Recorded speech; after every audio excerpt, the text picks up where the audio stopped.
Bangla news TV. Dhaka থেকে পান্না খান, loss অ্যাঞ্জেলেসের স্থানীয় খবর পড়ছি।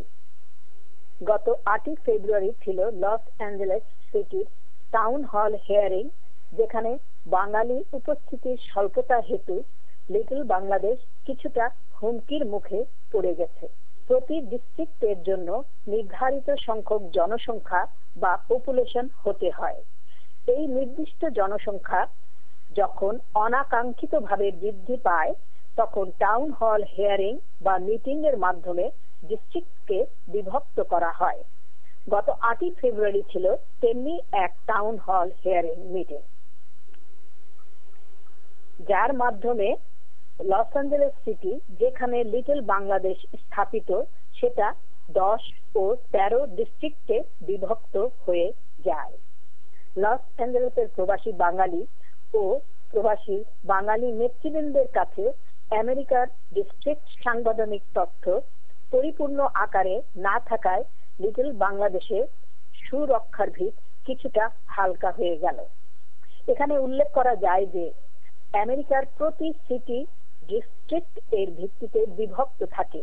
ভোটের মাধ্যমে নির্বাচিত কাউন্সিলম্যান সাংবিধানিক পদ্ধতিতে সিটির মাধ্যমে ডিস্ট্রিক্টের তত্ত্বাবধান করে থাকেন।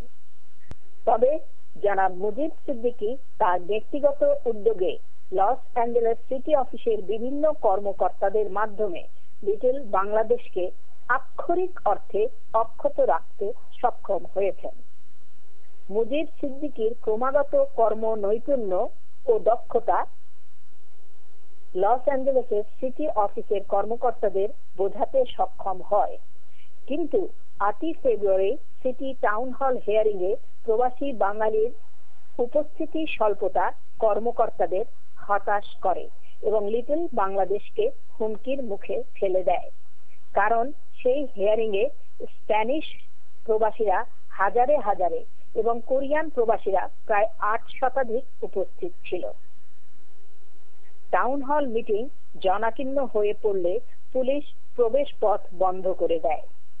সে সময় জনাব মুজিব সিদ্দিকীর মুহুর্মুহু ফোন কলের তাড়া খেয়ে কিছু প্রবাসী সেখানে উপস্থিত হলেও প্রবেশ পথ বন্ধ হয়ে যাওয়ায় তারা স্তব্ধ হয়ে যান।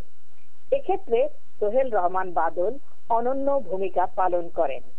তিনি তার প্রভাবিত করার নিষ্ঠা দিয়ে সিটি অফিসের এক সুন্দরী হাস্যোজ্জ্বল কর্মকর্তাকে গেট খুলে দেওয়ার অনুকূলে এনে ফেলেন।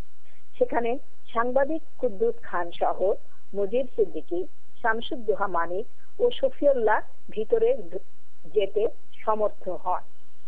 মুজিব সিদ্দিকী সহ জনাকয়েক প্রবাসী বাঙালি দেখে সিটি কর্মকর্তারা নিঃশ্বাস ফেলে বাঁচলেও লিটল বাংলাদেশ হয়তোবা অক্ষত নাও থাকতে পারে। বাংলাদেশকে সমুন্নত রাখতে তথা লিটল বাংলাদেশ রক্ষার্থে প্রবাসী বাঙালি নেতৃবৃন্দের কাজ অনেক বেড়ে গেল।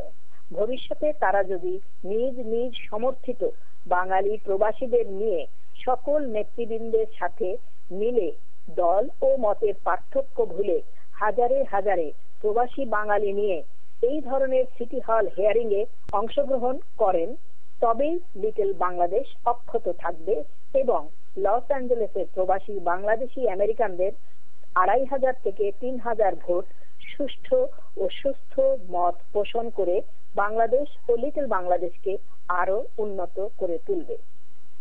সোহেল রহমান বাদলের সিটি অফিসারকে প্রভাবিত করার জন্য বাংলা নিউজ টিভি তাকে ধন্যবাদ জানাচ্ছে।